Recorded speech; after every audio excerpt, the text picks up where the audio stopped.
Hoje a gente vai começar um propósito da gente começar a fazer algumas dessas nossas próximas conversas, dessas videoaulas, sobre a figura de Sócrates, né? E para falar sobre a figura de Sócrates, o filósofo ateniense, a gente vai, na verdade, ter que falar de alguns intérpretes do Sócrates, né? Porque o Sócrates, né, tal como o Cristo, não deixou nada por escrito, mas outros escreveram sobre ele, né? Então, na verdade, nós temos alguns intérpretes.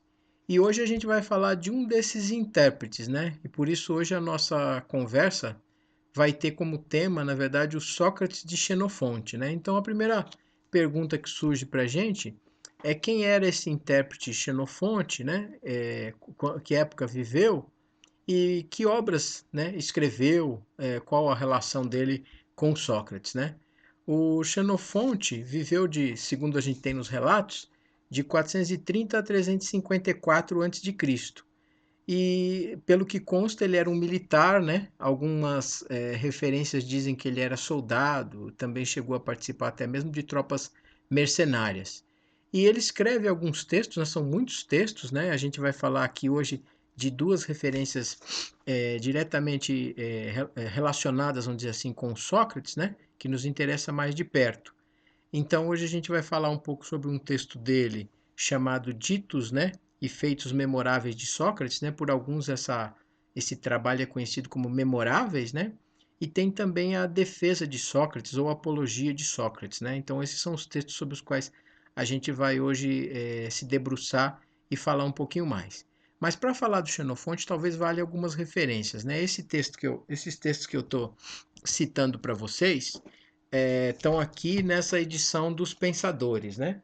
Essa edição que eu tenho nas minhas mãos é uma das mais antigas, né? De 1972. Há outras versões mais recentes. Essa versão aqui tem esses dois textos do Xenofonte, né? Um volume sobre Sócrates, e tem outros textos, né? Aqui tem um texto do Aristófanes, a peça, né? As Nuvens, que a gente vai falar numa próxima oportunidade, e tem também a Apologia ou Defesa, né? Aqui aparece com o título de Defesa, mas é a Apologia escrita por Platão. Então esse volume sobre ele, sobre os textos do Xenofonte que estão nesse volume que a gente vai falar hoje.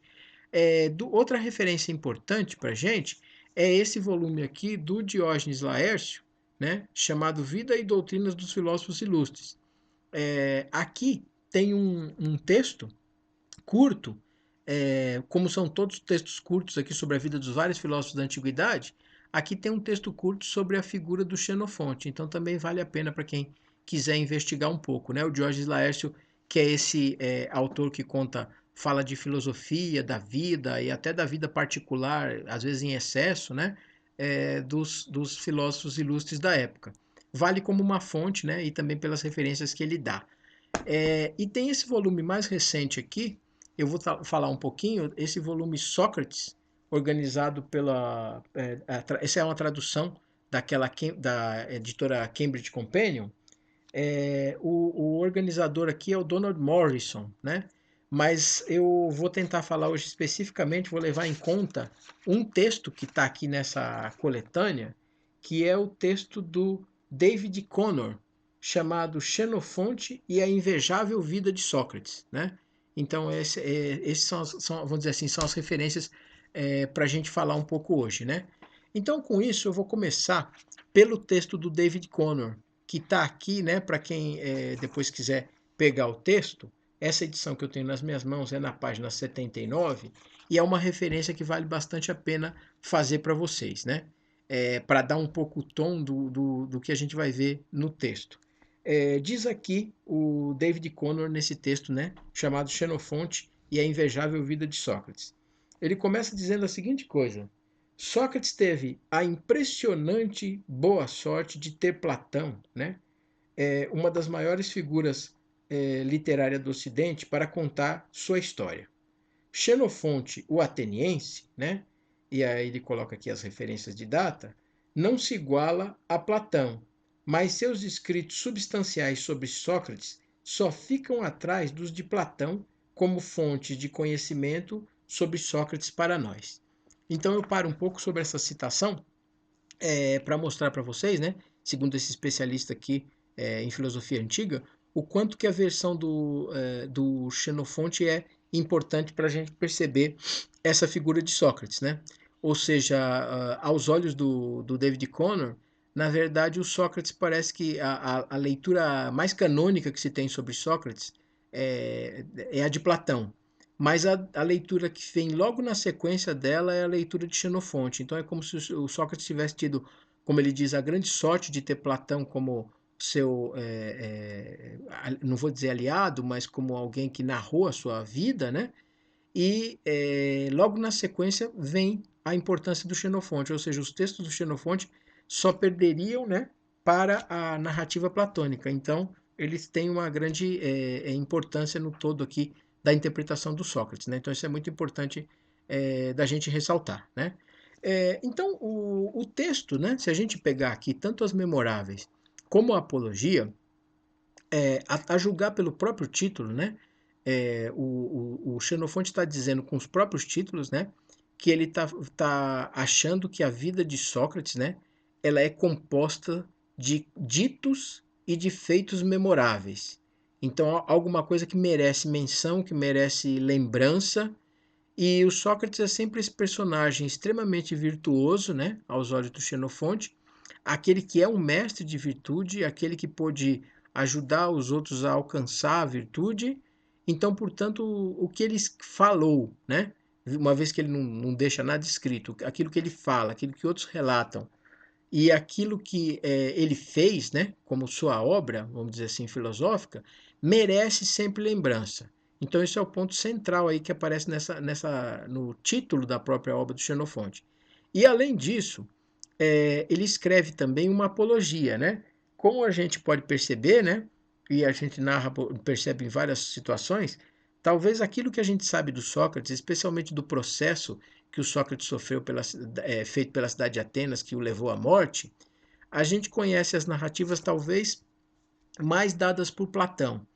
E talvez o que a gente acompanha nos textos e nos comentadores, e por exemplo nos filmes, né, muitas vezes, como o filme do Rossellini, por exemplo, sobre Sócrates, muitas vezes as referências estão ligadas a essa apologia do Platão.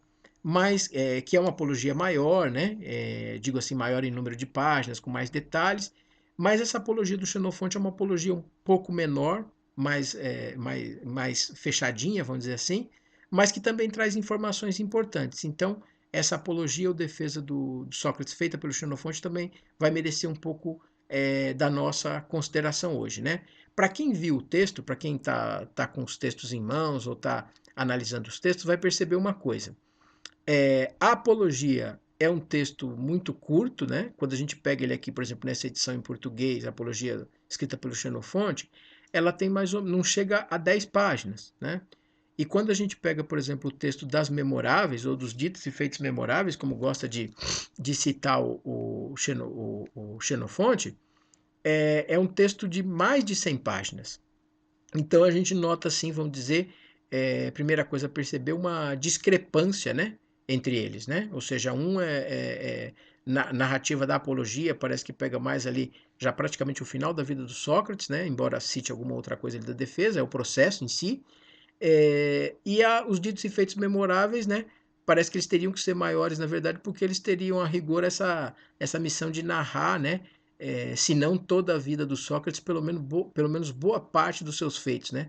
E aí a gente vai perceber que é praticamente impossível a gente falar disso, né? Numa única videoaula, numa única conversa, na medida em que você tem ali inúmeros capítulos, né? Inúmeros personagens que vão aparecer na cena. Então, a rigor, praticamente cada parte ali, cada parte, cada capítulo dessas partes daria para a gente falar muita coisa, tá? Então, isso vale a pena a gente ressaltar e pensar nessa hora, né? Muito bem, feito esse esclarecimento, aparecem algumas referências que eu vou chamar a atenção da gente, e talvez valha a pena a gente ver isso no próprio texto, né? Eu vou deixar aqui separado o texto para a gente ver. Por exemplo, além do texto, né, do Xenofonte ter um claro caráter assim de defesa da figura do Sócrates, de louvor da figura do Sócrates, né, como homem virtuoso, explicar qual era a sua ação e etc. Há também um ponto importante porque tem referências e citações de personagens importantes, né? Inclusive, por exemplo, para quem acompanhou o filme do Rossellini, personagens que aparecem também nessas citações do filme do Rossellini, né? Além, é claro, de aparecer nos diálogos platônicos e em outras referências, né? Aqui, por exemplo, o texto fala, né, da presença, né? Aparece a presença de Crítias e aparece também a presença de Alcebíades, né? Dois discípulos de Sócrates, né? Segundo a gente percebe pelas narrativas, tanto Crítias como Alcebíades seriam duas pessoas orgulhosas, duas pessoas ambiciosas, né? Pessoas que fizeram, vamos dizer, sua carreira na vida política, na vida pública, né? E que levaram essa posição de orgulho para o seu campo de atuação. Mas, curiosamente, esses dois autores também teriam sido dois discípulos de Sócrates, né?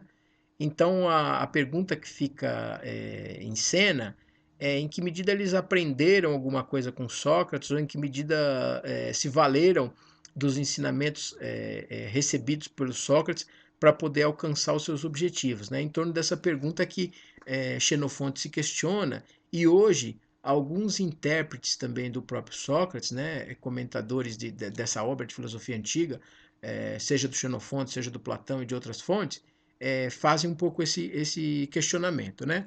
Muito bem, vale a pena a gente perceber que a vida política desses autores mostra sempre uma espécie de ambição, de orgulho, de grandeza, ao passo que os ensinamentos socráticos parece que vão sempre preconizar um pouco da autossuficiência, do comedimento, da moderação, o do conseguir viver com aquilo que a vida nos oferece e nos dá oportunamente, né?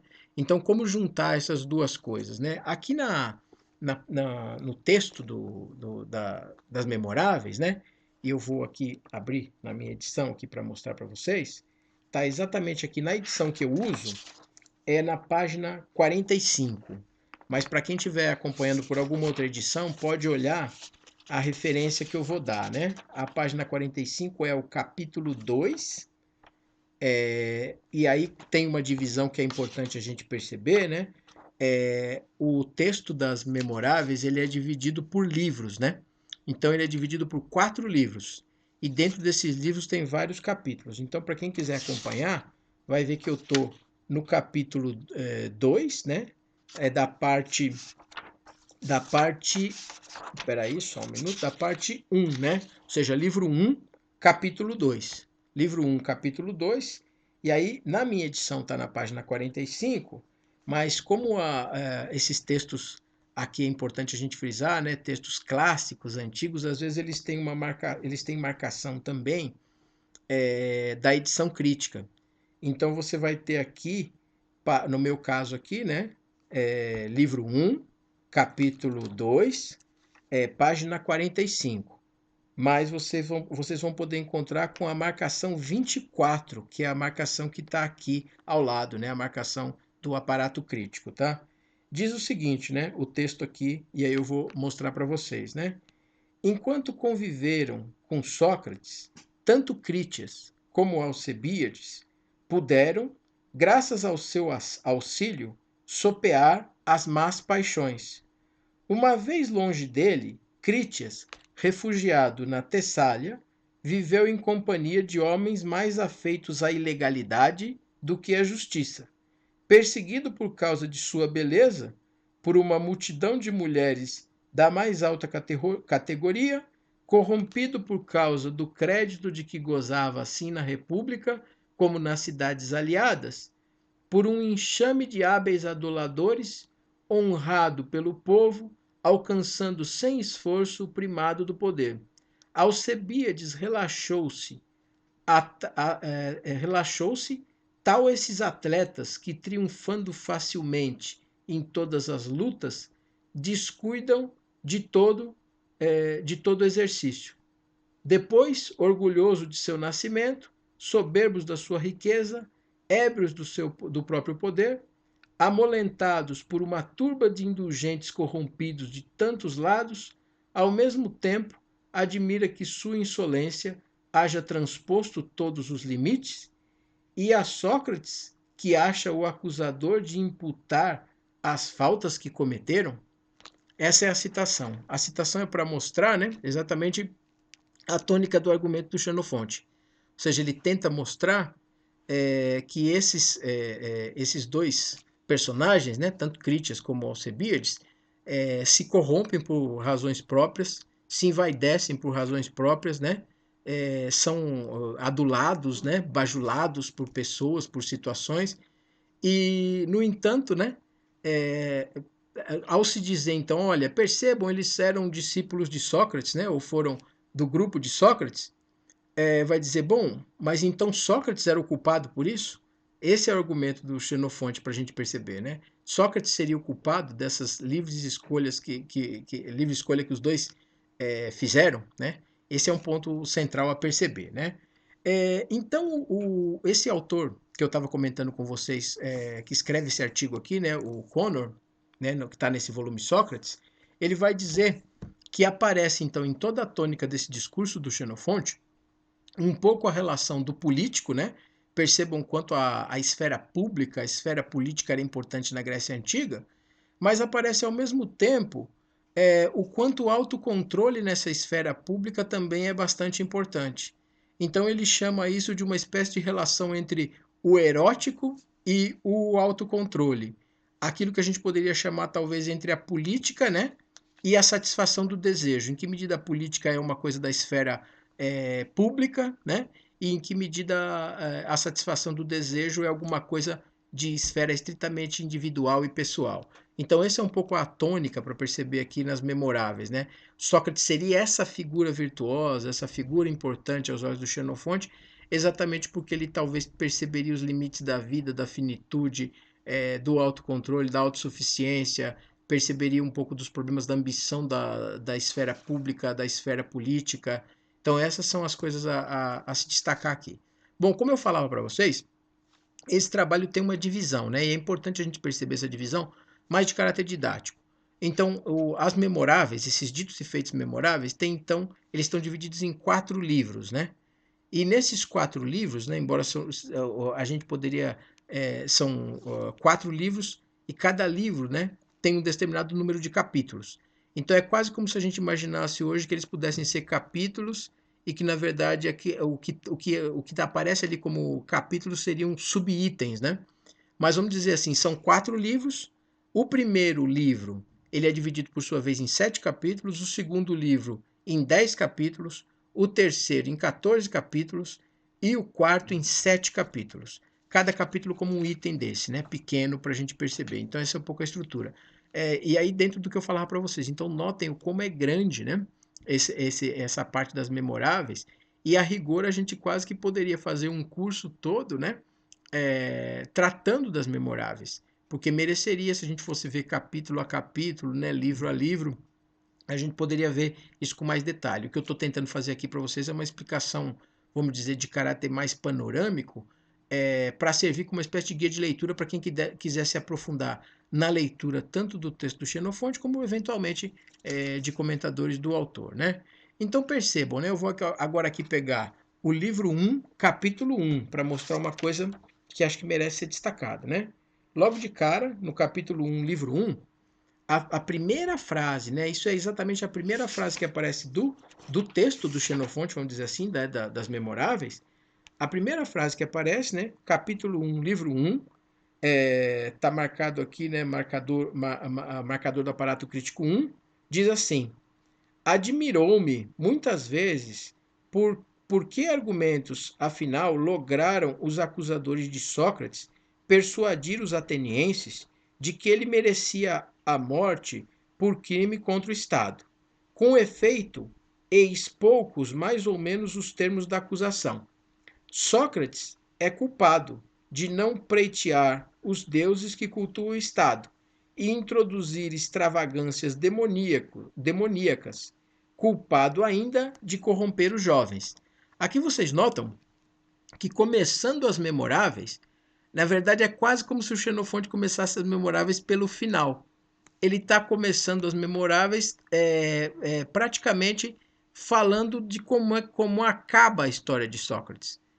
Ele está dizendo aqui, colocando aqui os dados do processo, vamos dizer assim, as peças acusatórias do processo, quais foram as acusações que pesaram sobre Sócrates, e está aqui dizendo que o Sócrates seria essa figura virtuosa que foi condenada injustamente pela cidade de Atenas. E aí aqui, ao mesmo tempo, ele já começa a falar de uma coisa que é importante para a gente perceber, porque aparece nessa, portanto, dá o tom, né, das memoráveis. A gente percebe, é quase como se fosse aquilo que alguns autores gostam de falar, da atmosfera. Aqui a gente tem a atmosfera dada. Então percebam que a atmosfera dada para o texto do Xenofonte é essa, do Sócrates condenado, injustamente condenado, de acusações, quais eram as acusações que fizeram contra ele. E nesse mesmo ponto ele fala uma coisa muito importante. Ele fala das tais extravagâncias demoníacas, ou, né, como aparece aqui no texto, né, de introduzir extravagâncias demoníacas. Isso aqui é um aspecto muito importante do pensamento socrático, porque uma das teses que o Sócrates recebe é a tese de impiedade, né, de ateísmo. É a tese uma ligada à outra, que na verdade o Sócrates parece que não é piedoso, né, portanto não pratica, não faz o culto das divindades local, na divindade grega, e ao mesmo tempo ele introduz alguma outra divindade.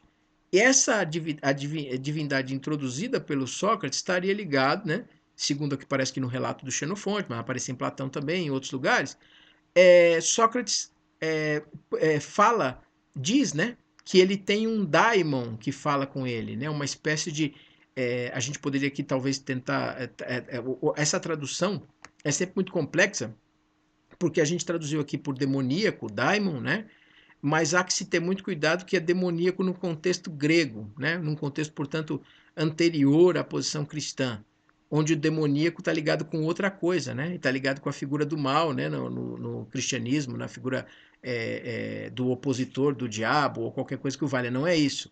O que o Sócrates está dizendo aqui é que ele tem um daimon, ele tem uma espécie de voz interna, voz interior, né, que já teria se manifestado, né, dito a ele por ocasião lá do oráculo, quando ele recebe o oráculo em Delfos, e essa voz dizia para ele o que ele devia fazer ou não.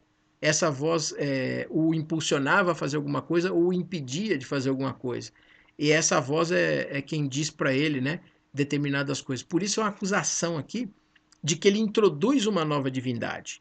E aqui tem um problema no processo, porque o Sócrates teria que provar que ele não está fazendo, que é uma voz privada e que, portanto, ele não está fazendo nenhum culto a essa voz e nem tampouco está estimulando alguém que o faça.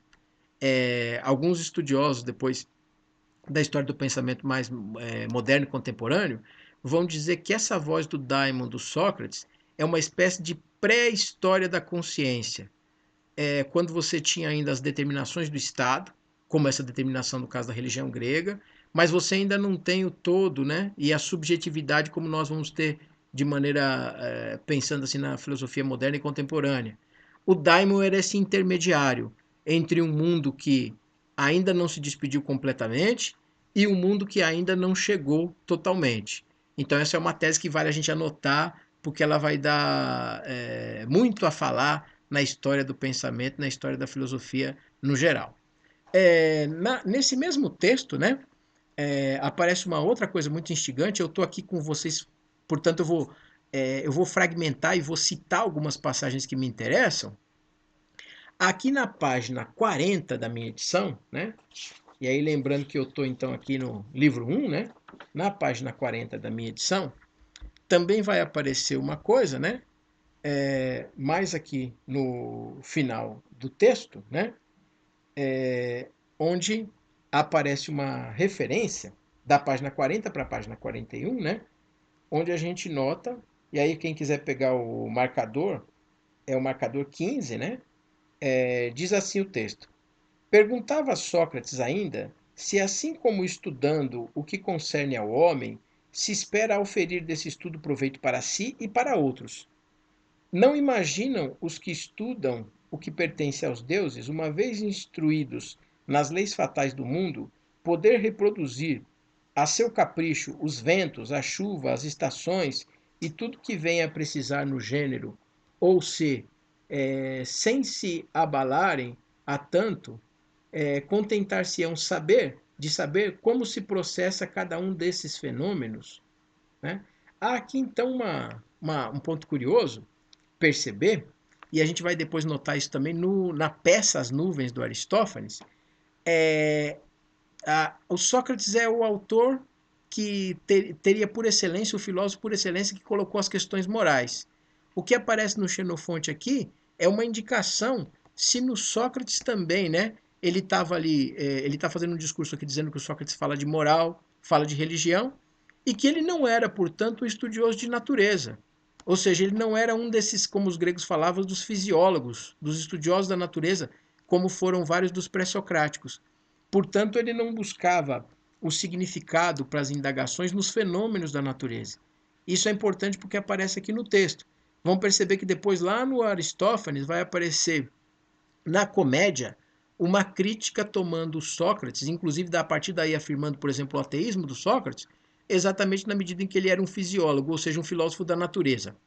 E aí os filósofos da natureza se aproximavam, né, aos olhos do Aristófanes, dos autores ateus, né, daquilo que se entendia por ateísmo na época. Né. Então o Sócrates desenvolve aqui para o Xenofonte o ideal do homem virtuoso. Ele vai afirmar peremptoriamente, por exemplo, a culpa da cidade de Atenas, um erro dos juízes ao condenarem Sócrates, né? E no capítulo terceiro do livro primeiro, né? Quer ver? Eu vou mostrar isso também. Aparece um pouco isso também, né? Não vou mostrar, mas vou só citar aqui. Anotem aí, no capítulo terceiro, livro primeiro, ele vai falar, logo de início, logo de cara, ele fala, vocês podem perceber, vale a pena ver, quer ver? Ele fala da, da utilidade de Sócrates. Isso aparece logo no capítulo terceiro. Opa, estou perdendo aqui, mas vou achar. No capítulo terceiro, isso exatamente, primeira frase do capítulo terceiro do livro 1, né? Diz assim: como Sócrates me parecia ser útil a seus discípulos. E aí vai continuar, eu só quero ver isso. Percebam que uma das afirmações do Xenofonte para defender o Sócrates é sobre a utilidade. O que Sócrates faz é uma arte útil, ou seja, a filosofia do Sócrates é útil. Alguns autores depois, a gente vai ver isso para frente, vão questionar o Aristófanes exatamente por isso. O Aristófanes, o Xenofonte, exatamente por isso. Porque será que daria para a gente falar que a filosofia é útil do mesmo modo que nós falamos que talvez alguma outra arte seja útil? O que implicaria falar e pensar que o exercício filosófico é útil? Né? Então, mas notem aqui que esse é um dos pontos da defesa do Xenofonte, é dizer que aquilo que o Sócrates faz é útil. Depois, no livro, capítulo 6 do livro primeiro, ainda aparece um pouco um debate de Sócrates com um sofista, né? Vocês vão perceber aí com o sofista Anfião. Eu não vou ler essa parte, onde ele fala, por exemplo, ele chama o Sócrates de uma espécie de professor de miséria, e onde ele insinua que de fato é bom que o Sócrates não cobre nada, porque como ele é um professor de miséria e só pode levar os seus discípulos à miséria, pelo menos ele não cobra nada, né? Pelo menos sai de graça. E aí ele faz toda uma resposta elaborada e uma crítica violenta da sofística, né? Especialmente porque ele está frente a um sofista que é o Anfião. Né? Depois vocês anotem aí, no capítulo 2º, livro 4º, há uma referência importante a Eutidemo.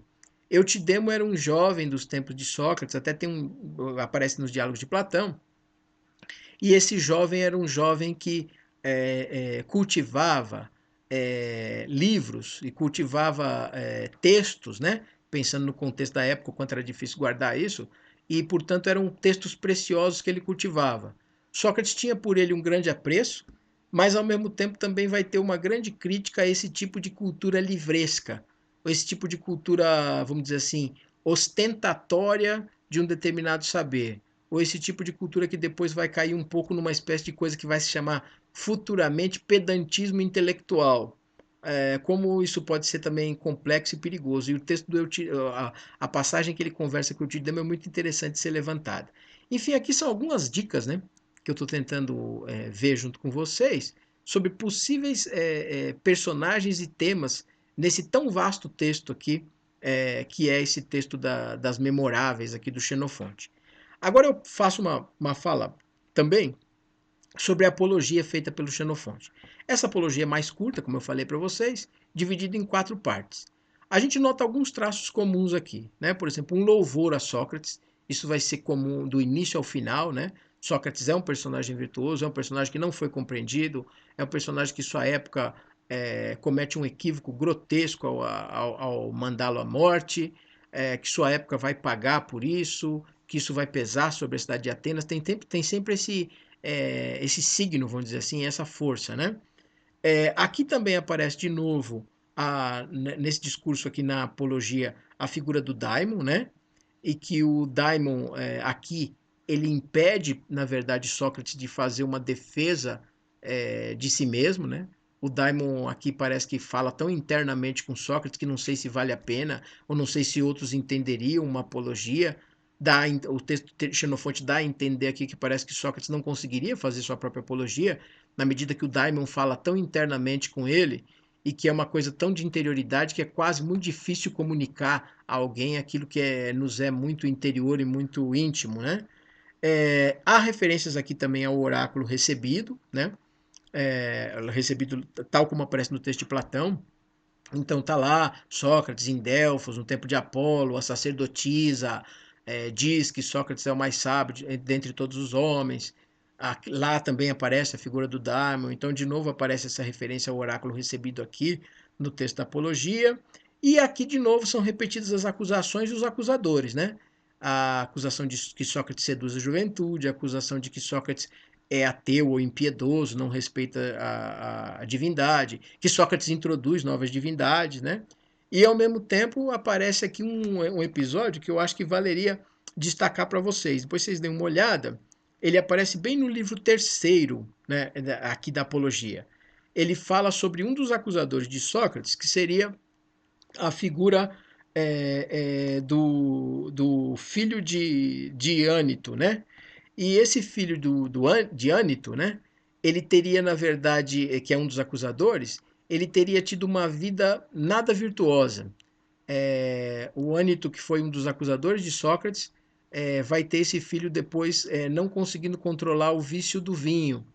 E aqui o Xenofonte diz, né, para frente, dizendo: vejam vocês, ele acusa o Sócrates, mas não teria sido capaz de educar o seu próprio filho. Não teria sido capaz de fazer uma boa educação para o seu próprio filho. Aí é como se diz: acusou e culpou Sócrates de coisas que ele, como pai, não teria conseguido fazer e resolver. Então, esse é um episódio também interessante, como ele desenvolve esse argumento. E aí, por fim, só para a gente fechar mesmo, tem um argumento bem no final do texto, né, aí no final do texto da apologia, que aparece a seguinte coisa e vale a gente perceber, né? E é exatamente como ele fecha, né?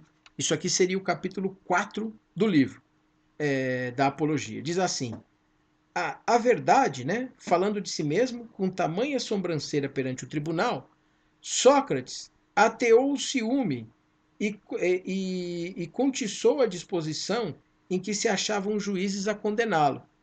Mas estou que, como com um afortunado destino, e o amercearam os deuses. Deixou da vida a parte mais penosa e morreu a morte menos dolorosa. Ademais, pôs plenamente de manifesto o seu vigor de ânimo, reconhecendo ser-lhe mais vantajoso morrer que viver, assim como jamais recuara diante dos outros bens. Assim não fraquejou a barba da morte e serenamente a recebeu e sofreu. Quando reflito na sabedoria e grandeza de alma desse homem, não posso deixar de acordar-lhe a memória e a esta lembrança juntar meus elogios. E se dentre os enamorados da virtude alguém houver que haja privado com homem mais prestante que Sócrates, reputo-o o mais venturoso dos mortais. Então notem o tom, né? Como acaba essa apologia. Sócrates, né? Se alguém encontrou alguém mais virtuoso que Sócrates, encontrou uma coisa valiosíssima, né? Então esse é o elogio dado pelo Xenofonte, tá bem? Então com isso, eu acho que a gente completa um pouco esse ciclo, né? Para estimular não para acabar, mas para estimular leituras na obra do Xenofonte e na obra dos comentadores.